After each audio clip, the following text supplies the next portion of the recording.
Very good morning to all. या लेक्चरमध्ये आपण कायनेटिक एनर्जी पाहणार आहोत. जी कायनेटिक एनर्जी तुम्हाला माहीत आहे, half M V R M S square. या कायनेटिक एनर्जीला आपण टेम्परेचरमध्ये कन्वर्ट करण्याचा प्रयत्न आज आपण करणार आहोत. Because we know that this is the container. याच्यामध्ये जर गॅस मॉलिक्यूल असतील, यांचं जर टेम्परेचर आपण वाढवलं तर त्यांचा स्पीड वाढतो, हे आपल्याला माहित आहे.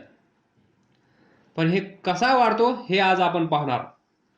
That is kinetic energy of gas molecule in terms of temperature. That is what is effect of temperature on gas molecule.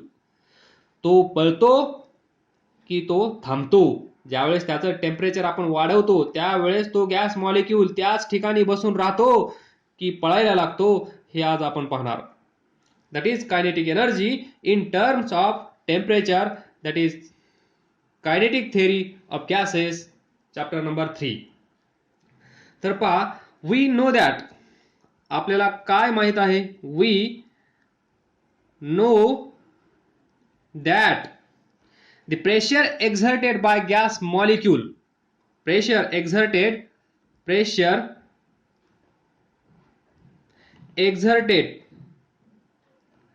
by gas molecule on wall of vessel or container, this is given by pressure P is equal to 1/3 rho v r m s square. हे तुम्हाला पाठ झाला असेल, याची मला आता चिंता नाहीये. तर पहा, 1/3 rho V R M S square. See here again we can write pressure P is equal to 1/3 rho mass per unit volume V R M S square root mean square speed of gas molecule. Then we know that this m is total mass of gas, total mass of gas. तर यालाच आपण कसं लिहितो? Split करून m mass of one gas molecule into number of molecules. Total mass of gas is equal to small m into number of molecules. येते ना लक्षात? एक गॅस मॉलिक्यूल त्याचं मास m, दोन गॅस मॉलिक्यूल त्याचं मास 2m, तीन गॅस मॉलिक्यूल त्याचं मास 3m, n gas molecules तर त्याचं मास nm. हेच इथं लिहिलं आहे. तर हे इथे पुट करूया. Then again pressure is equal to 1/3 m into n divided by v into v r m s square. Please note here this v is volume. See here density, mass per unit volume, v r m s root mean square speed. लक्षात ठेवा, v r m s आहे. यामुळे काही थोडंसं confusion दूर होईल. हा v इकडे घेऊन या. pv is equal to 1/3 m into n v r m s square. या इक्वेशनला नंबर 1 म्हणा. Then again pv is equal to 1/3 mn is what? mn is what? Capital M. So again we can write m v r m s square. Equation number 2. तर पहा, थोडीशी adjustment करायची आहे आपल्याला इथे. अगोदर आपण इक्वेशन नंबर 1 मध्ये करूया. तर from equation 1 PV is equal to 1/3 n बाहेर घ्या mv RMS square, then 1/3 n पा 1/2 mv RMS square multiply by 2. 2 cancel होईल. जे इक्वेशन होतं तेच इक्वेशन आपल्याला भेटेल. फक्त हा 2 मी ॲडजस्ट केला आहे, डिवाइड पण केला आहे आणि मल्टिप्लाय पण केला आहे. 2 कॅन्सल होईल. आपलं मेन इक्वेशन चेंज होणार नाही. तर पहा, then PV is equal to 2 इथे येईल, 2/3 होईल. हा n ॲज इट इज ब्रॅकेटमध्ये काय असेल, half mv RMS square. Equation number 4. Then from equation number 2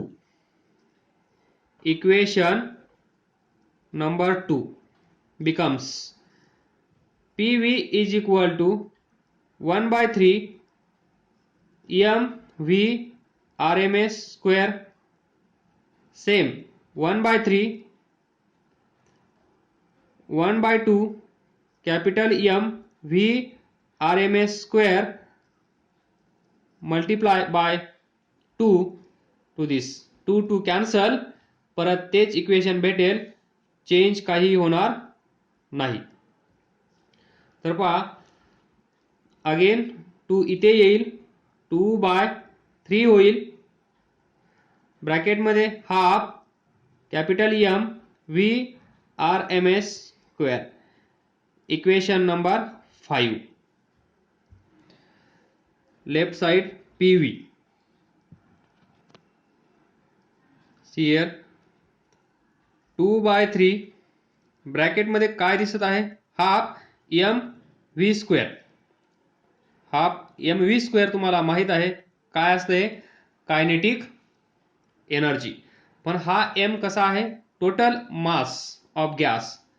त्यामुळे ही एनर्जी कशी असेल, total kinetic energy K E total. PV equation number 6. Then again see equation number 4. Equation number 4 becomes PV is equal to 2/3 n half mv RMS square. पहा bracket, पहा bracket half mv square 2/3 n ही काय असेल, kinetic energy.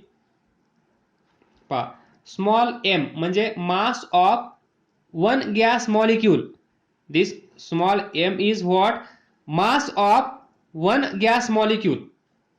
त्यामुळे इथे जी असणारी kinetic energy असेल ती कुणाची असेल, एका gas मॉलिक्यूलची.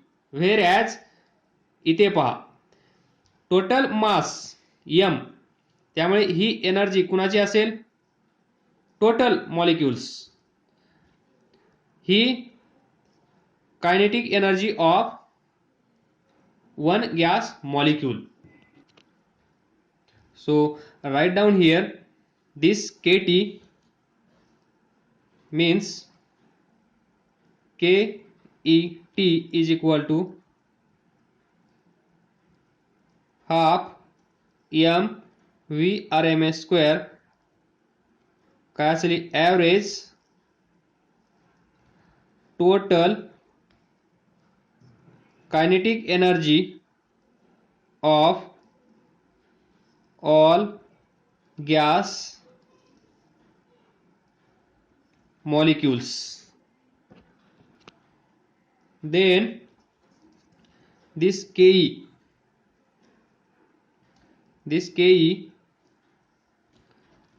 that is half small m v RMS square is what? Average kinetic energy of one gas molecule.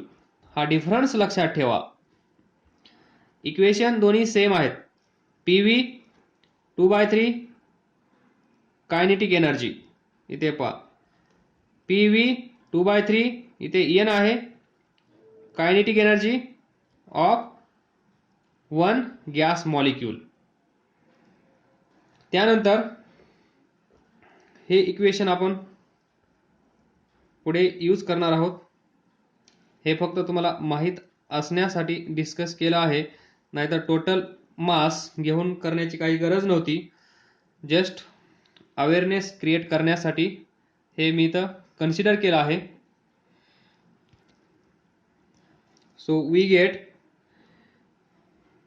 PV is equal to 2/3 N kinetic energy ला आपण असं लिहूया, 2/3 N kinetic energy. K kinetic energy प्रत्येक वेळेस लिहिण्यापेक्षा K लिहूया PV, where this K is equal to half small m v RMS square. Small m, that is m is equal to mass of one gas molecule. Please note this. That is this quantity half m v RMS square is called as average translational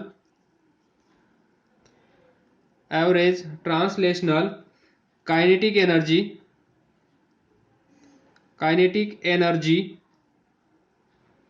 of one gas molecule. लक्षात ठेवा, this half mv square is called as average translational kinetic energy of one gas molecule. Then छोटीशी concept इथे, या कन्सेप्टचं काम इथे काहीच नाही. इथे आपण kinetic energy in terms of temperature पाहत आहोत. पण where is the potential energy? Potential energy पहा, हा एक गॅस मॉलिक्यूल यांच्यामधलं अट्रॅक्शन चॅप्टरच्या सुरुवातीला आपण डिस्कस केलं होतं. Intermolecular attraction. What is intermolecular attraction is minimum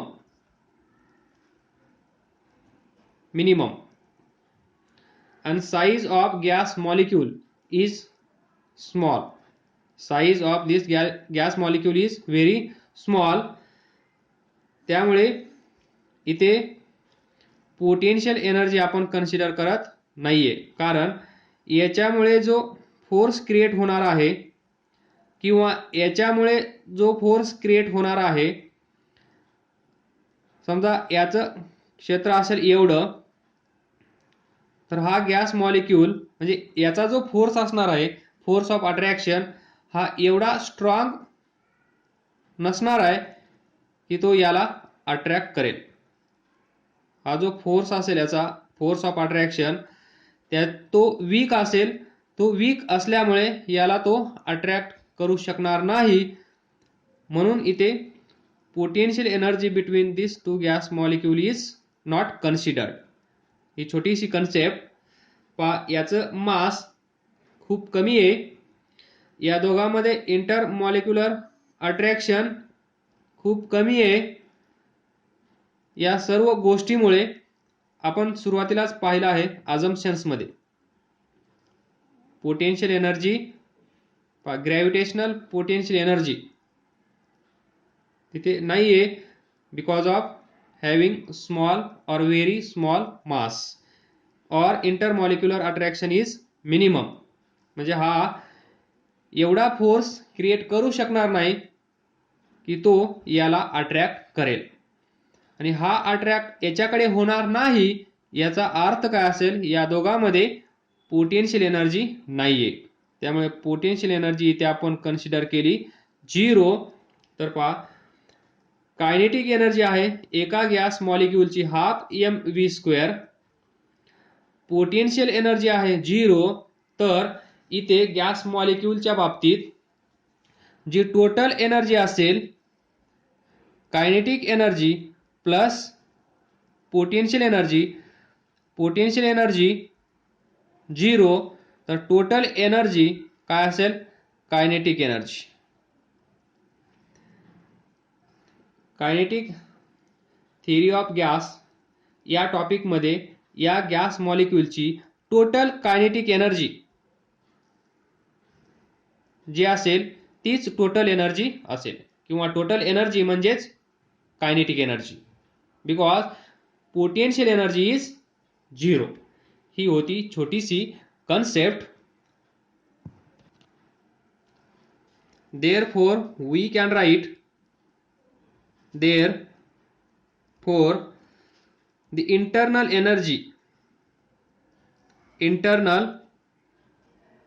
energy of ideal gas is only kinetic energy.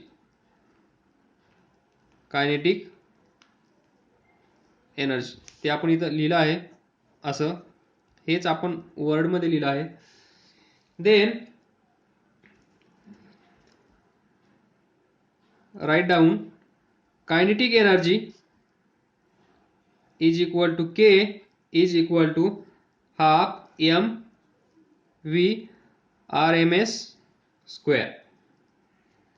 Bracket मध्ये लिहित चला. फॉर 1 गॅस मॉलिक्यूल, जिथे छोटा m तिथे 1 गॅस मॉलिक्यूल.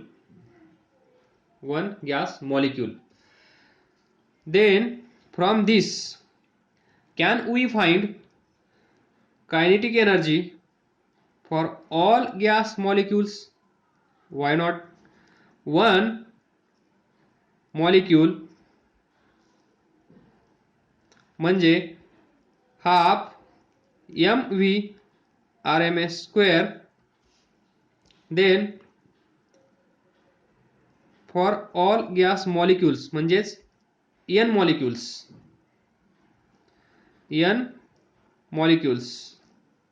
किती असेल कन्सिडर करा x. तर x ची व्हॅल्यू किती येईल n इंटू हाफ mv/RMS² म्हणजेच for n number of molecules. जर आपल्याकडे एवढे मॉलिक्यूल्स असतील, एवढे म्हणजे केवढे, एवढे म्हणजे करोडो. जर आपल्याकडे करोडो मॉलिक्यूल्स असतील तर त्यांची कायनेटिक एनर्जी किती असेल. Then average total kinetic energy. Then average total ही एका मॉलिक्यूलची कायनेटिक एनर्जी होती. आता आपल्याकडे एवढे मॉलिक्यूल्स आहेत तर आपण काय म्हणणार total kinetic energy is equal to KT. T total त्यालाच KT असं आपण लिहूया. सतत टोटल लिहिण्यापेक्षा KT. तर ही KT किती असेल? KT is equal to N into half mv RMS square. This is the total average kinetic energy of all gas molecules. लिहा इथे all gas molecules. Now we know that, see here, PV is equal to 2/3 N KE. This equation 6 याला म्हणा 7, या इक्वेशनला म्हणा equation number 8. तर दोन्ही equation मी इथे लिहितो. इक्वेशन नंबर 7 इथे कॉपी पेस्ट करत आहे. तर पहा इक्वेशन 7 काय आहे? PV is equal to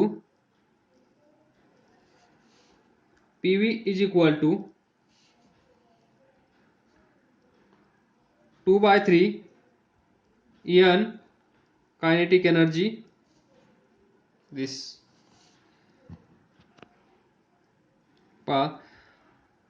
PV is equal to 2/3 N. What is this? In equation number 7 this KE half mv square average kinetic energy of, very sorry, equation number 7 KE काय आहे? 1/2 mv RMS square, म्हणजेच average kinetic energy of one gas molecule. तेच मी इकडे घेतलं आहे. PV is equal to 2/3 N KE. तेच equation. या इक्वेशनमध्ये KE म्हणजे काय आहे? Half mv RMS square. तर इथे लिहा हाफ mv RMS स्क्वेअर. तर पहा या इक्वेशन मध्ये पहा तेच आहे. व्यवस्थित लिहितो. PV is equal to 2/3 N half mv RMS square. तर पहा इक्वेशन नंबर 8 पहा. N into half into m into v RMS square.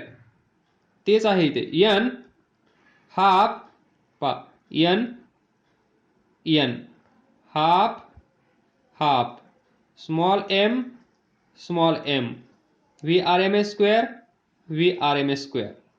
म्हणजे हे टोटल आपण रिप्लेस करू शकतो कशाने? By this KT. and what is this KT? average total kinetic energy. average total kinetic energy K total is equal to KT म्हणजेच हे. तर from equation 8 we can write this equation. PV is equal to 2/3 KT. PV is equal to 2/3 KT. From this KT is what? KT 3 इकडे जाईल, 3 2 इकडे येईल, 3/2 PV. and this is the kinetic energy. This is average total kinetic energy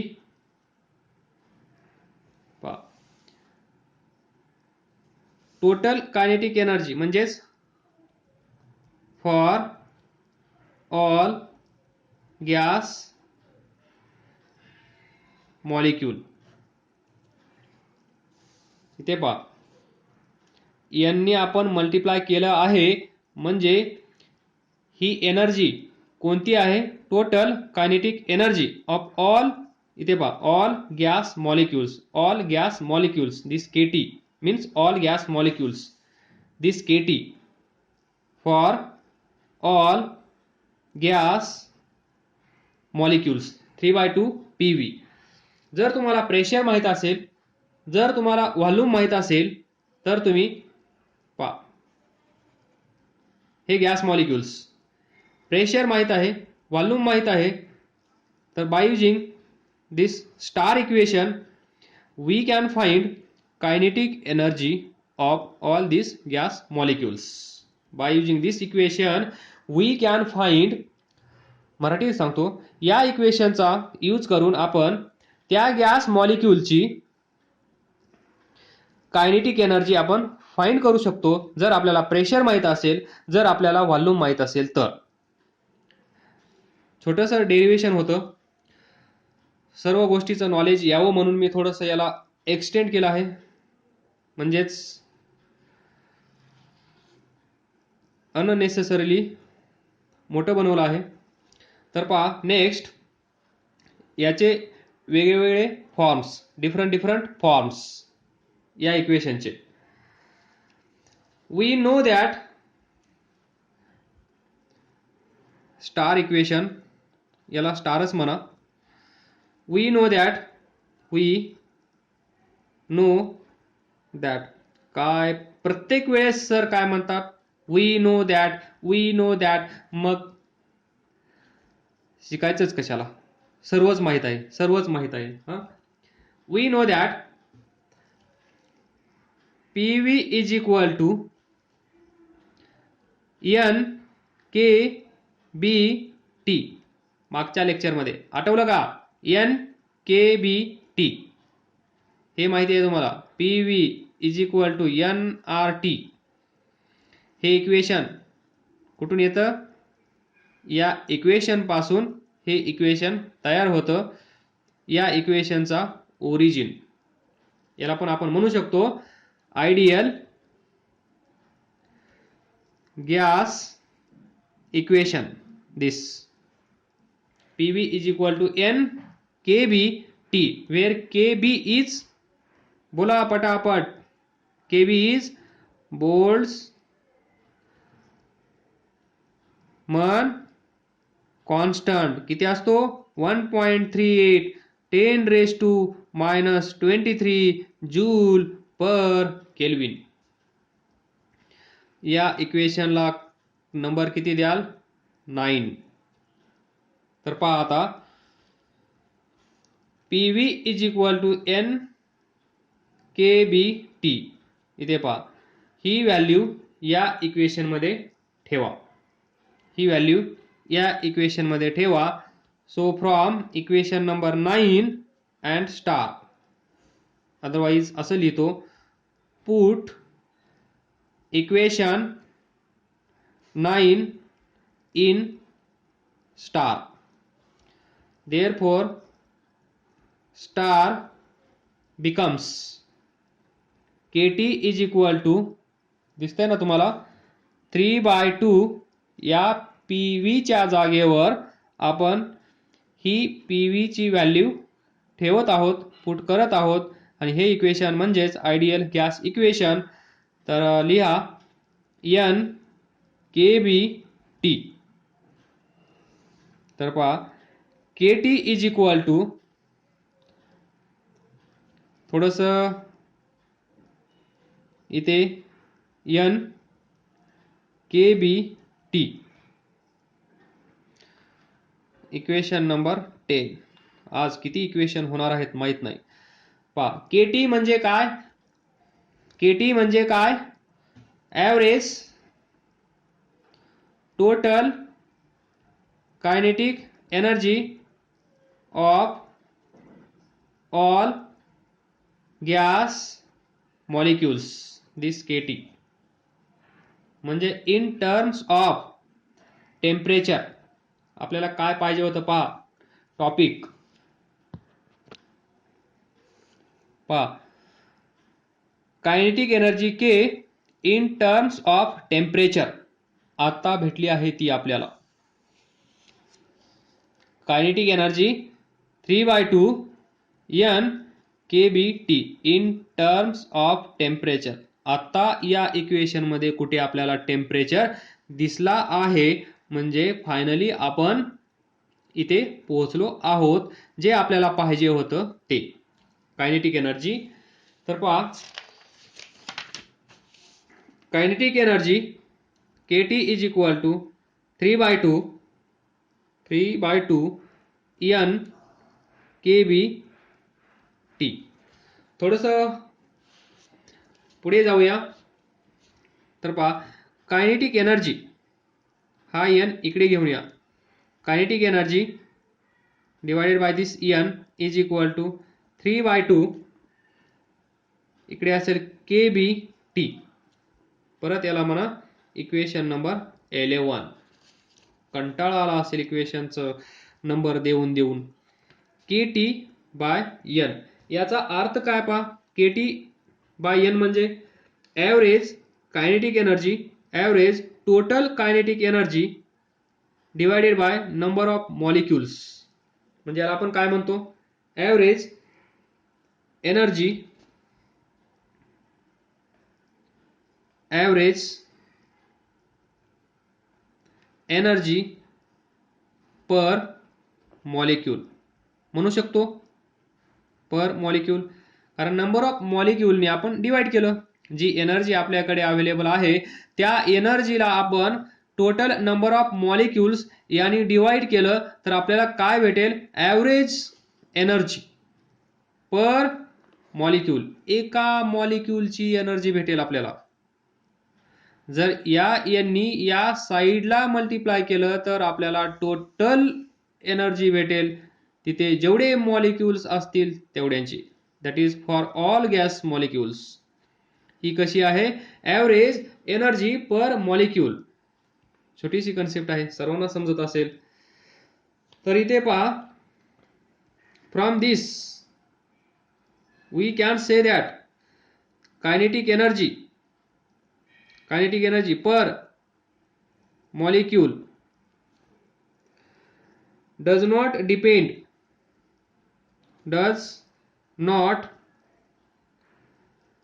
depend on